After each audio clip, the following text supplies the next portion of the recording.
There is some things that we've heard. So the Xbox is technically a virtual machine that sits in a container that is the Xbox, right?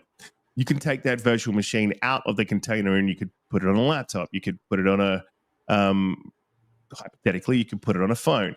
You could put it on a third-party developed console and sell that as an Xbox with higher specs. You could get a lower spec third-party console, and that Xbox container, I guess, we call it, it's a hypervisor. The hypervisor would sit within that Xbox, so you would be getting the Xbox experience, just not from Microsoft. So I think that's where this sort of leads down the line. Yep, like yes, if they stop making consoles, I don't think they take the console away. I don't think the console goes away until we get to that diminishing returns point where it's in a TV. You know, you boot up your TV and it's already as powerful as a 4090. I don't think we see consoles go away until we sort of hit that point. But how they deliver that console is possibly going to change. Yeah, I do think the delivery is going to be interesting to see what changes. I'm very curious about the price because I do agree with you from an analysis perspective, especially when you factor in inflation.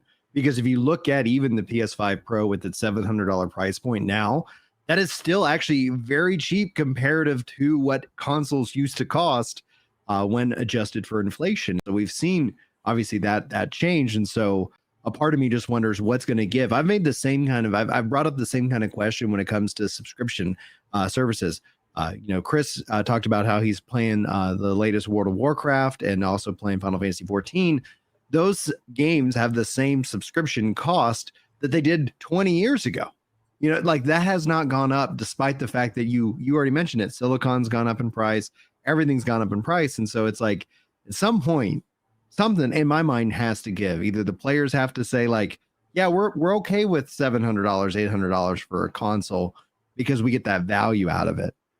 Or they're just going to have to be like, well, you can have it. It's an option, but you don't need it because you can also do these other things if you really want to play games. And I think that's actually like you said, like you kind of put it perfectly.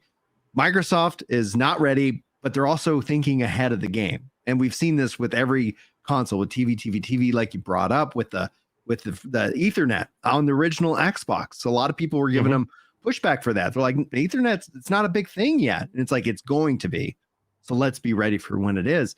And so I do think that your analysis is spot on. They're not ready, but they're also thinking that, yeah, why not fire up your TV and play our games? Why not? Who cares? Like, as long as you're buying our games and you're spending time in our touching this at all, we're winning, because I think essentially something's got to give. And I do wonder if it's going to be the cost of the console.